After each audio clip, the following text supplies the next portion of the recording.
Hi. Yes, I'm gonna be talking about Star Wars again for the first time in I think it was October 2021 since I last made my video on ranting among the Star Wars toxic community or whatnot, which tells you that I do, believe it or not, have a life outside of Star Wars, and I do very much get around, and I do have better things to do than subject myself to this cancerous echo chamber that no one seems to be smart enough to break their shell out of. But I digress. Anyways, let me break in and dissect this ridiculous comment that I see get used quite loosely without anyone even giving it a second thought or even a second guess on what's going on in the Star Wars world. You know how everyone says stuff like there are rules in Star Wars as a way of desecrating or whinging about any of the new Star Wars content they don't like? Well, would you have guessed what those specific rules are? Well, their guess is as good as ours, because they never cite what rules they're even alluding to. Because every time Rey does anything remotely, even remotely inconsequential to the plot, they're always saying, oh, but there's rules in Star Wars, you can't do this, you can't do that, Mary Sue, shut up, blow it out your ass. Can you cite me the source from the original trilogy where there's rules that Rey can't shoot Force lightning out of desperation to help Chewbacca? Or out of the impression that she's trying to help Chewbacca? Can you give me the rules where Rey can't backflip and slice a TIE fighter's wing off? Can you give me the rules where Rey can't block Force lightning? Can you give me the rules where Rey can't Force heal? And more on the Force healing, considering that Rey picked up some of the books from Luke's old tree, which is the first Jedi temple, no less, it can be rationally assumed that Rey was learning new tricks that we never saw in any of the movies before. So, of course, Rey learned Force healing. So, considering that Rey was trying to teach herself all these old tricks and the legacy of the Jedi, and considering that among one of the books told her that Luke and Lando Calrissian went to find Exegol long before Kylo Ren's befalling, does it really surprise you in any small capacity? This is why my brain has become too far above morals to ever get sucked into this ridiculous negative echo chamber. Just shut up, stupid car. No, not the car. It's just, it won't stop malfunctioning and by automatically hitting the skip button in case really, even if I turn the volume down, it's still doing that. Whatever. Sorry, you're gonna have to deal with the distracting noise. Actually, let me just turn off my car if that can work. Anyways, if you keep saying that there are rules in Star Wars whenever you see any kind of Force powers or Force abilities, guess what? I don't care, and I won't take you seriously. Especially if you're not going to cite your source. So many of you people say this bullshit. Sorry, Jeremy Jones, including you. I still love you, but you're full of shit on 2 of your Rise of Skywalker reviews, especially when you seem to be forcing yourself to be negative on even the most exceptionally good parts of the movie. Guess what? I have every reason to disregard of what you're bitching about, because no one's gonna know what you're talking about. No one's gonna know what you're talking about if you don't cite the sources from the original trilogy, or even the prequel trilogy, or even within the trilogy that you're critiquing. This goes for every other Star Wars fan. It's not just any oddly specifics, because every time we hear people say or exclaim that the Force had rules, you don't see them making an effort to show that. They and even if they do, they make up rules that were never even anywhere close to previously established, because a lot of people say that Darkseid feeds off Pain in regards to the bowcaster shooting Kylo Ren in the torso. But do we ever really see that in the Star Wars movies? How come Count Dooku just didn't become a demigod when both his fucking hands were severed from his body? How come we didn't see Darth Vader shoot force lightning everywhere when his robotic hand was cut off? And assuming that he couldn't feel pain because his hand was robotic, then why did he lay down on the floor yelling and basically struggling to breathe?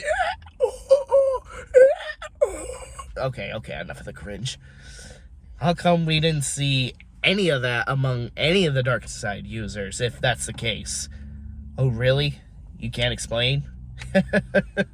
I just love it how sequel detractors whinge about how us fans of the sequels write the script so we can convince ourselves those movies are masterpieces, when they're the ones actively making up shit to justify their negativity, justify their whining. Especially when I've heard one of them say that Luke was on the Ahch-To Island for 35 years. Okay, first of all, 35 years, he didn't go to that island right after the Battle of Yavin, and it's been 6 years right after the befalling of Kylo Ren since he exiled himself to said island. So 6 years. Second of all, it doesn't make sense it wouldn't make sense if he were on that island for 3 decades before Kylo Ren was even born. I swear to God, Star Wars fans are the dumbest fucking people I've ever had to deal with. And to make matters, this is even the dumbest example. If you ever feel like you're dumb, don't worry. You didn't say what this particular asset said. Luke trained with Yoda for 3 years, in reference to the gap between A New Hope and Empire Strikes Back, even though Luke didn't even know who Yoda was until that little green monster on Dagobah revealed himself to be Yoda. So Luke basically trained on Dagobah, I think it was a week, 2 weeks, I don't remember. But yet when Rey is trained a whole year under Leia, it's somehow a detriment to the Star Wars lore. If you really want to talk about character inconsistencies, what about the fact that Luke can easily talk to Obi-Wan's essence, whereas Rey in The Rise of Skywalker was starting to have self-doubt that she couldn't talk to any of the Jedis that came before her until the tail end of the movie, when she was making her last stand against her diabolical grandfather? You really want to talk about Mary Sue's or Gary Sue's? I like how the only person that is able to recite this, well, the only group is the sequel fans that actually take their time to analyze what's in the movies, unlike most sequel detractors, because they're the ones that actually acknowledge the rules. So many of the sequel detractors just say, there's rules, you can't do this, you can't do that, but never cite anything from the sequel's predecessors. They just toss this shit around mindlessly and expect us to bite the hand that feeds. Sorry, but our brains are too far smarter than that to just buy your bullshit. Because how are we supposed to take you seriously if you don't even cite where or actually provide proof of what you're talking about? At least when I'm complaining about the prequels, I show proof of why they feel disjointed from the original trilogy, or at least the scenes that I'm alluding to. Every time so many people say that there are rules in Star Wars, they never explain how that they are a detriment. They never explain how they're breaking it. They never explain anything. As if them whinging about the Holden maneuver wasn't already insufferable enough.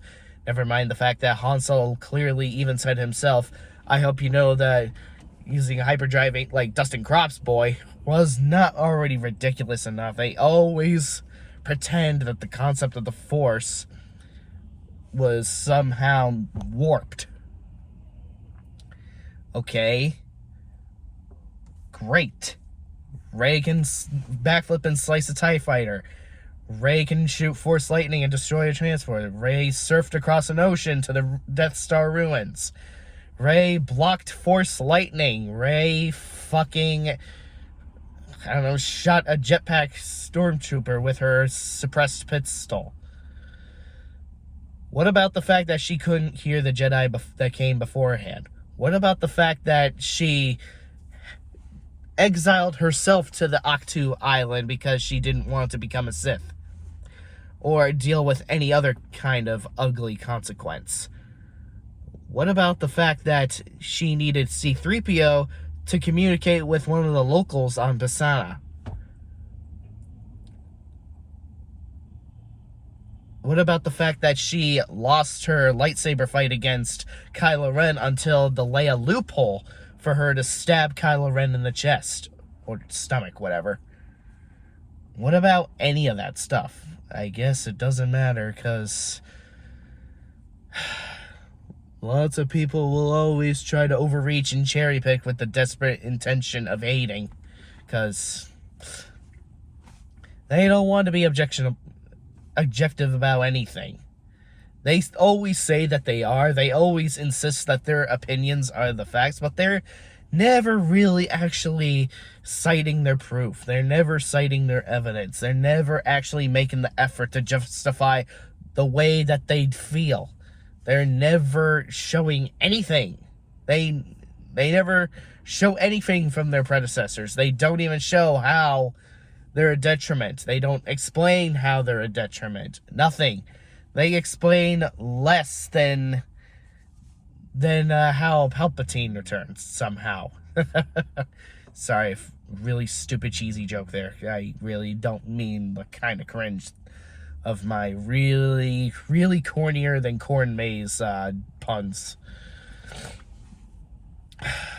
It's because if you are gonna make this insistence that somehow the sequels are the biggest desecration to the Force or to the Star Wars legacy, can you at least show us in the original trilogy or the prequel trilogy or wherever the fuck, as if the prequel trilogy wasn't already the worst detriment enough, can you show us where it says that Rey can't shoot Force lightning out of desperation for help? Can you show us where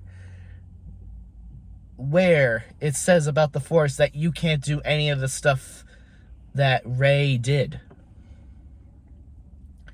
Okay, let's just for sake of our argument, roll with the idea that Rey's a Mary Sue when she picked off those TIE fighters at the end of The Last Jedi. Even so, at what big accolade does this reward her? Say if I picked up a AC-130 kill streak on Call of Duty, and then I acquired at least 16 kills, and then lost the match. Did I end up saving the day? No. At what cost did I win anything if I still failed the team? At what cost did Rey even win anything, even if she did move all those boulders? Which, by the way, as I'm going to cite from the original trilogy, size matters not. Judge me by my size, do you? Ha! There, I cited an original trilogy quote before any of these clowns could even get to beat me to the punch. I did something that they're too fucking impotent to do. Cite a quote from the original trilogy. Even if she picked off those 13 TIE fighters, I think it was 13 TIE fighters, killed those 4 guards, and moved all those ginormous boulders for the Resistance allies to escape, they still lost. They still failed. The Resistance is still at a huge, massive square one, perhaps lower than square one, so square one they all could fit inside the Millennium Falcon. Like, I really have no idea what they're even trying to convey it to us at this point. They meaning those fandom menace and sequel detractor clowns, but they just don't ever explain to us why they are the desecration of Star Wars, because they are just so stuck and superglued into this ridiculous echo chamber that they don't seem to have any desire to break themselves out of. Because they care more about popular negativity or appeasement to the people that are edgy, because they don't want to be lambasted for thinking outside of the box, or at least being too smart to descend their intelligence to their level. Because if they can't think for themselves, well, guess what? You're not saying anything groundbreaking in any possible way. And by the way, flip-flopping from one hate trend to another doesn't make you inspirational. And it sure as hell does not attract any intelligence. It does not inspire anything.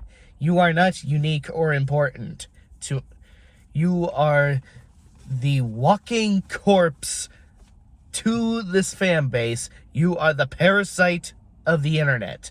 You are the absolute blood-sucking parasite of the Star Wars franchise and community. But hey, mob and barrage, Disney, Star Wars, all you want.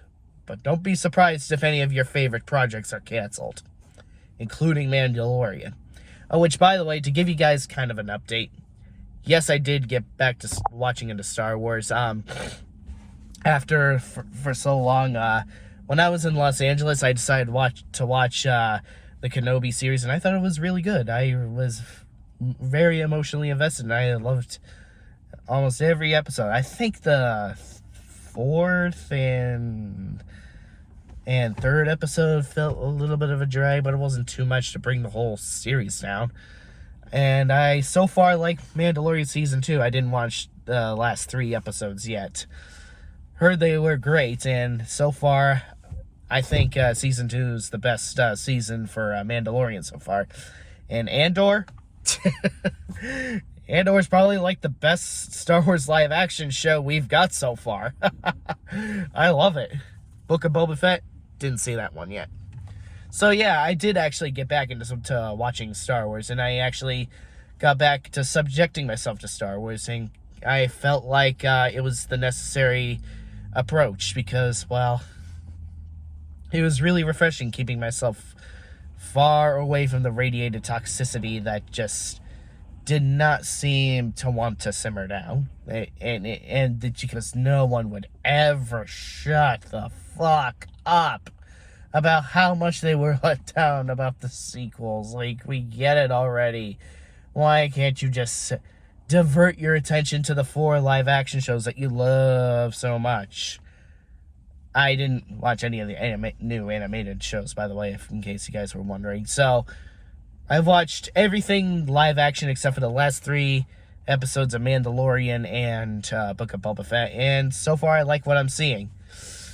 And if you want to know why I decided to get back into my binging of Mandalorian and Andor, well, let's just say after reading a certain heinous crime story that happened in Japan in 1988 to 1989, I kind of needed to root out those dark thoughts away from my mind to kind of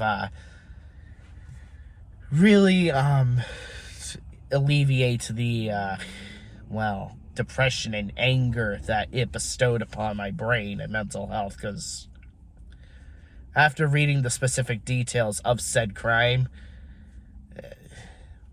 there was just no other way that I could have taken this kind of approach. I had to find some kind of remedy for my mental health, and, well, Mandalorian and Andor were the big answers.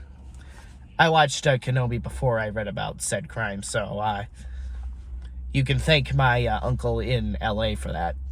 And I liked Kenobi. I enjoyed it a lot. Still need to get back on the 3 remaining episodes for Mandalorian, though. Hope you guys enjoyed this quick little video. Yeah, it's my first Star Wars video, or Star Wars discussion video since October 2021, so sorry you didn't get much of the editorial stuff, because I really have been busy with a lot of stuff.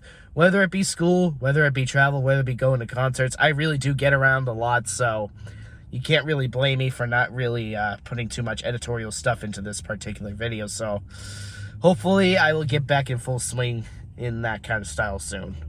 So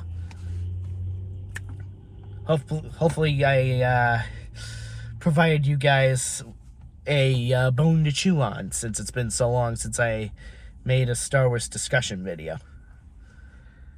May the Force be with you.